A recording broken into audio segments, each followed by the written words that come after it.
નમસ્કાર, આપ જોઈ રહ્યા છો નેશન પ્લસ ન્યૂઝ. હું છું આપની સાથે હેતલ ભગત.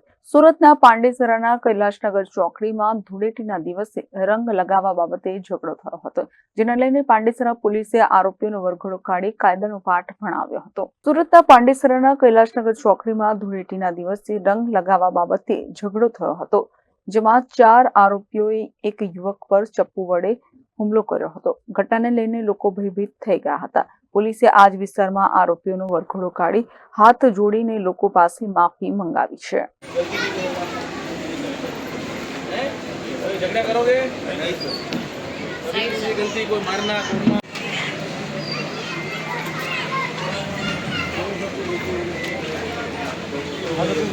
नहीं करने किसी के साथ, हेलो, किसी को नहीं करने का.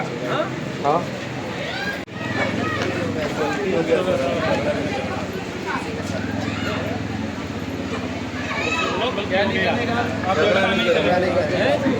मारामारी करोगे अभी, दादागिरी लुफागिरी कभी करोगे? Bureau report, nation plus news, Surat. સમાચારોના સતત અપડેટ મેળવવા માટે અમારી નેશન પ્લસ ન્યૂઝની યુટ્યુબ ચેનલને સબસ્ક્રાઇબ કરો, બેલ આઇકન દબાવો અને જોડાયેલા રહો ફેસબુક, ઇન્સ્ટાગ્રામ અને ટ્વિટર પર.